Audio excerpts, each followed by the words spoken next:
Okay, so there's a few different ways that you can sync up your video and audio in Premiere.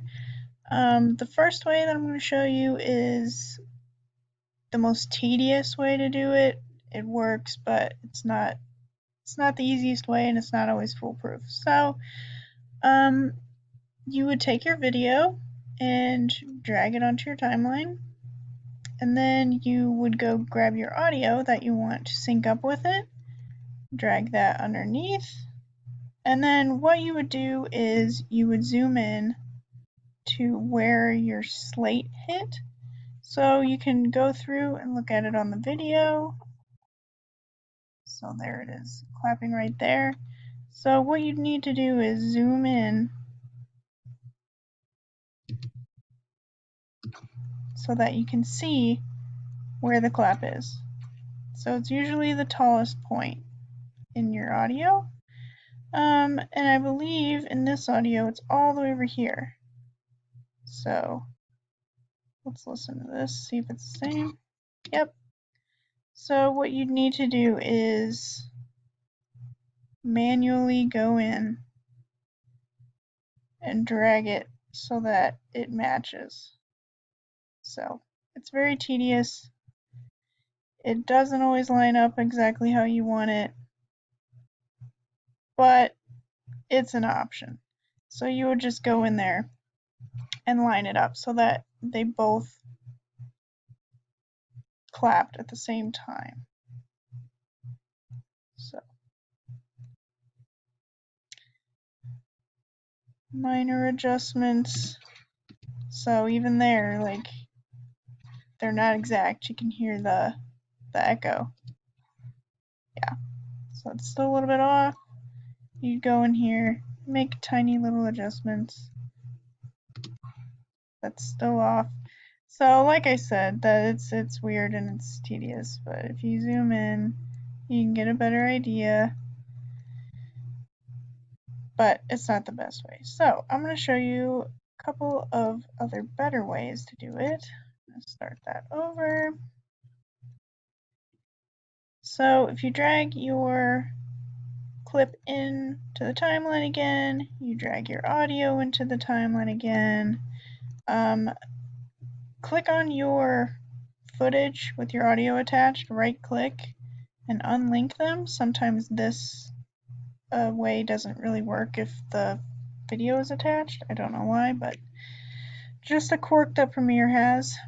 So click on your audio once they're unlinked, hold shift, click on the audio itself that you want to sync up, right click and hit synchronize.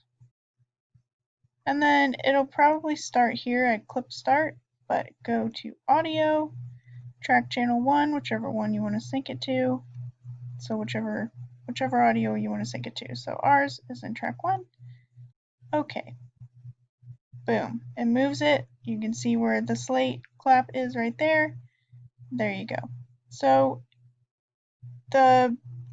sometimes with the since it's on it's Premiere is something else. So since it doesn't always line up with the video, it'll shift it to the audio below, so it's better to have your video where it was so that you can just move it over instead of it moving the video over for you, because sometimes it'll move it over and it'll just like go into your other clips that are next to it. So it's better to just keep it where it is and just manually move it over to wherever it lines up. The third way to do this is take your audio file from your audio bin, drag it over to your footage, stick it in there, get rid of that. Stick it in the same folder where your footage is. So you're going to click on the footage that you want, and then you're going to hold control, click on the audio you want to sync it to, right click, hit merge clips. It'll probably start in endpoints. You can click audio, and then you should be good to hit OK. You can title it whatever you want. I recommend just leaving it how it is. It'll put a little merge, like dash merged at the end, so you can distinguish. Hit OK. it'll add another track over here. So you can just drag that in. Boom, synced up, ready to go. It'll usually add a second track. It's just a thing that it does. So there's 3 ways to sync up your audio to your video. Make sure you have a slate because that's how the auto ones sync it up. And then if you don't want to use the auto syncs, you can do it manually, like the first one that I showed, and you'll need the slate. So very important when you're syncing audio to have that slate clap in there.